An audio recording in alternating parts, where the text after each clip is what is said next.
Life. We can either be bystanders or creators. Now is the time to awaken to your divine identity and the power of the I Am within, to create a joyous and fulfilled life no matter what your circumstances are. There are answers to life's big questions, and there is a spiritual path that you can walk in this modern world that leads to soul liberation and ascension. In this dawning age of Aquarius, we're called upon to manifest the light of the mighty I Am presence to the world.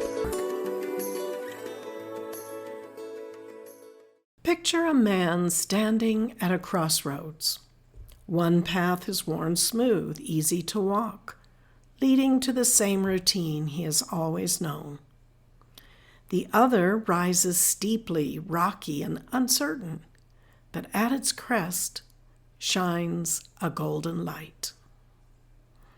Hello and welcome to today's episode of the Fellowship Chronicles. This is episode 5 of Studies on Alchemy. Saint Germain in Studies in Alchemy tells us that every person faces this choice. We are all at a crossroads at one point or another.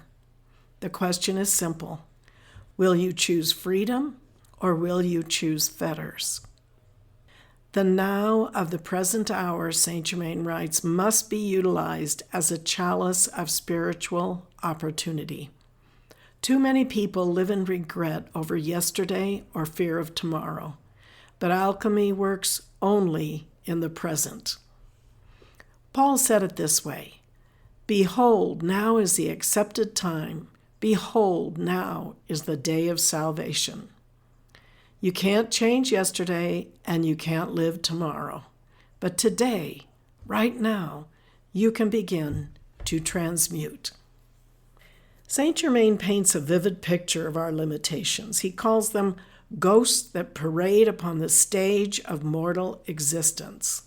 They look real, they frighten us, but they have no lasting substance.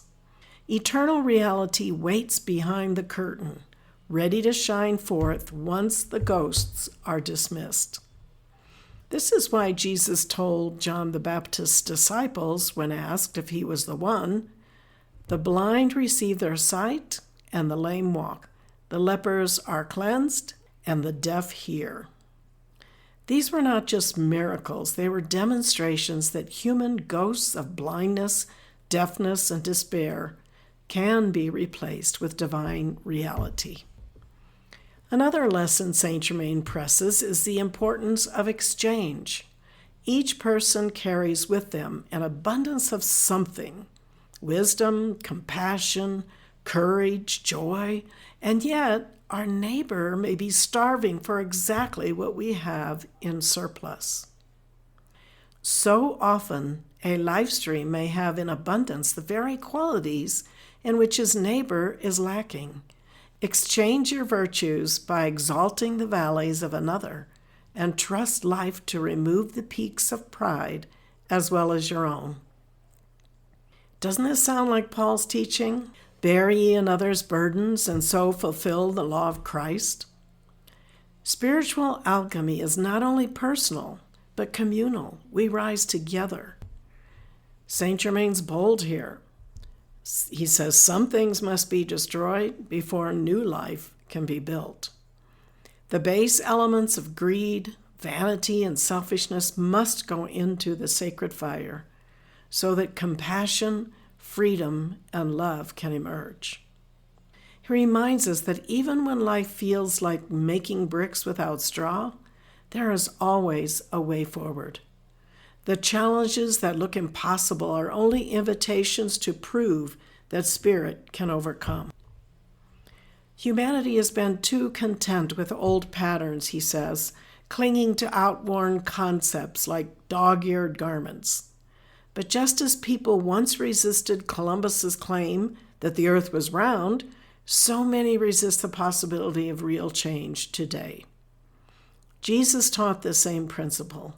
Neither do men put new wine into old bottles, but they put new wine into new bottles, and both are preserved. Transformation requires new containers, new ways of thinking, new openness of heart. And Saint Germain longs for nothing less than a total reversal of deleterious human attitudes. He calls us to transmute not only our personal limitations, but also the heaviness of humanity's collective despair.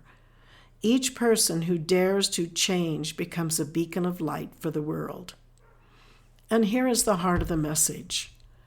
By transmutation, let every would-be alchemist first act to transform himself here and now, and gain thereby an inner peace and a sense of outer accomplishment. You and I stand at the same crossroads, freedom or fetters, faith or fear, change or stagnation. The power to change is not far away.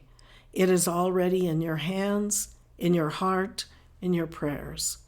All of heaven waits for you to declare, "Now is my hour. I choose freedom." Thank you for joining us today. And if you enjoyed this message, please subscribe and share. Until next time, be blessed and keep shining your light.